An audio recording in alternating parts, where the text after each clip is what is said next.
ao Observatório da Imprensa. A mídia nesta semana.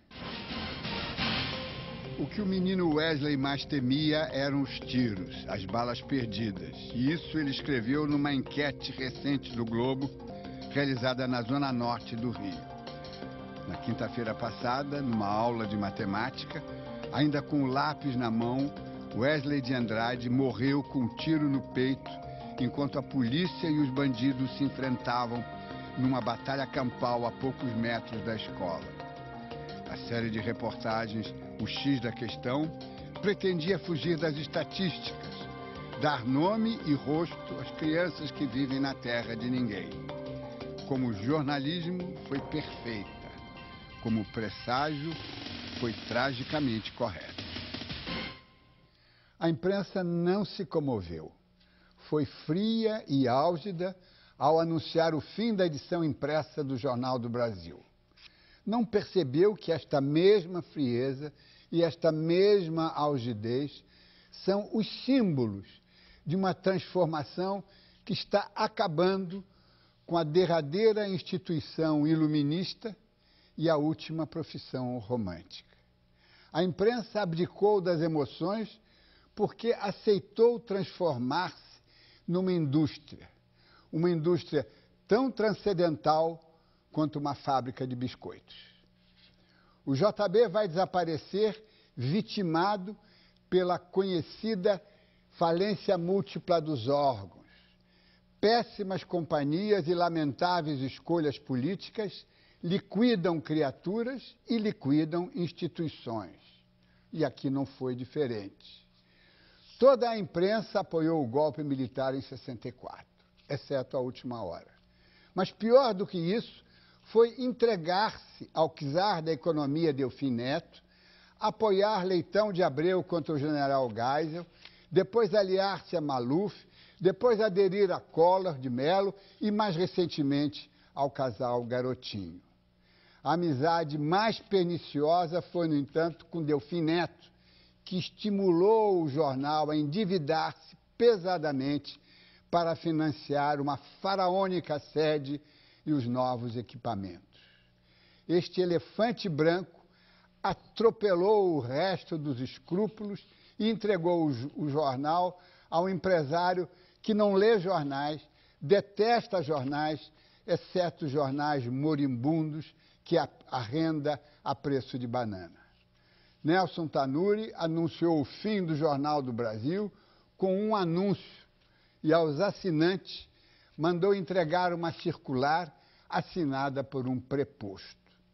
Rodolfo Dantas, Joaquim Nabuco e Rui Barbosa, antigos diretores, estão morrendo novamente.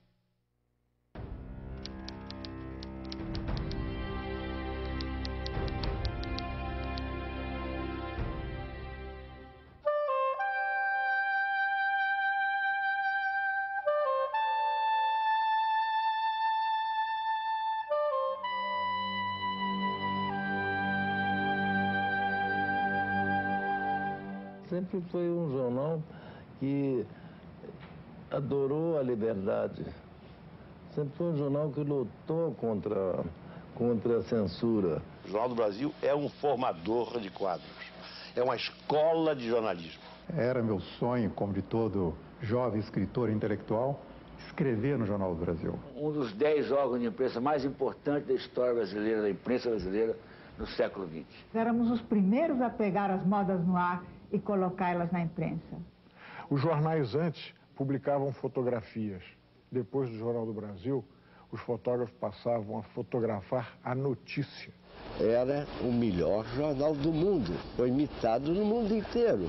Uma época brilhantíssima, eu não conheço outra do meio século para cá, de um jornal tão brilhante como o Jornal do Brasil.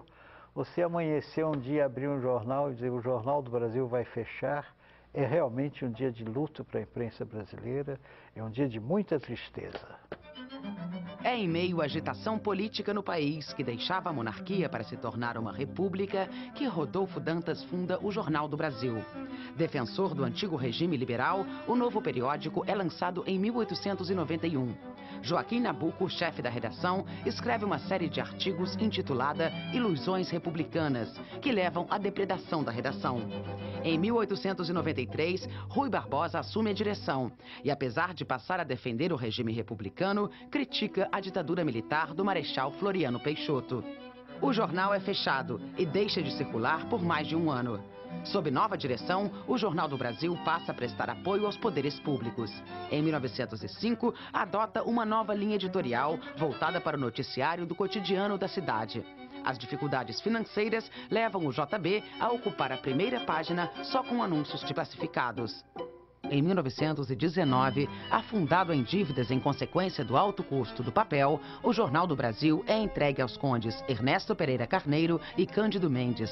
Para resgatar o prestígio, abandona a linha sensacionalista, amplia as seções literária e artística. A moderação política passa a ser a palavra de ordem. Em 1930, o segundo empastelamento da redação.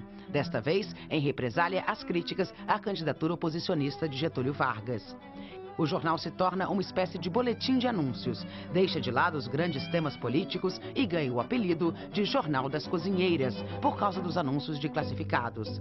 Durante o Estado Novo, mantém relações cordiais com o Departamento de Imprensa e Propaganda e apoia a política econômica de Vargas. Mas, em 45, manifesta apoio à deposição do presidente. Com a vitória de Vargas nas eleições de 1950, volta a discutir política econômica. Em 53, morre o conde Pereira Carneiro e a viúva Maurina Dunche de Abranches assume a direção. Manuel Francisco do Nascimento Brito, genro e representante da condessa, adquire novo equipamento gráfico e lança a ideia de reformulação do jornal. Em 56, a criação do suplemento dominical por Reinaldo Jardim estimula mudanças no JB. Odilo Costa Filho é convidado para coordenar a reformulação. Fazem parte de sua equipe jovens jornalistas como Jânio de Freitas, Hermano Alves, Luiz Lobo e Ferreira Goulart, entre outros. Tinha uma paginação inteiramente revolucionária, que o Reinaldo, que era um cara cheio de talento, ele, além de poeta que ele era e do cara que inventou o suplemento lá, ele paginava o suplemento com uma audácia de colunas em branco, com espaços em branco, a tal ponto que o genro da condessa lá, o Nascimento Brito, começava a implicar com ele que ele estava gastando papel à toa. Em 57, pela primeira vez, o jornal publica uma foto na primeira página e elimina os fios que separam as colunas de textos. Em 59, a primeira página é reestruturada. O noticiário ganha mais espaço e os classificados passam a ocupar uma pequena faixa. Com a supervisão geral de Amílcar de Castro, Reinaldo Jardim cria o Caderno B, voltado para as artes em geral. Carlos Lemos e Jânio de Freitas organizam a página de esportes. Em 1961, o Jornal do Brasil encara com desapontamento o início do governo Jânio Quadros. Com a renúncia de Jânio e a defesa da posse de João Goulart, o JB sofre forte censura. Apoia a ofensiva de Jango para recuperar os poderes presidencialistas. Rompe definitivamente com João Goulart a partir da inclinação à esquerda do governo federal. E, junto com toda a imprensa, apoia a derrubada de Jango, a posse de Castelo, mas logo critica o primeiro ato institucional. O Jornal do Brasil não vê no general Costa e Silva condições de impedir o endurecimento do regime, logo comprovado com a decretação do AI-5, que mereceu total repúdio. A edição que anuncia o recrudescimento do regime, em dezembro de 1968, entra para a história da imprensa. Através de sutilezas imperceptíveis para os censores, consegue informar aos leitores que está sob severa vigilância. No início da década de 70, JB e O Globo protagonizam uma vibrante disputa. Roberto Marinho passa a publicar O Globo também aos domingos e briga por espaço com o concorrente. Em represália, Nascimento Brito começa a sair às ruas às segundas-feiras. Logo depois, os classificados são o alvo da disputa entre o Globo e o Jornal do Brasil. No início, o JB ganhou a disputa, tanto na área de circulação como nos classificados aos domingos e segundas, mas foi perdendo terreno. Em 1976, o Globo derruba a liderança do JB no mercado de anúncios.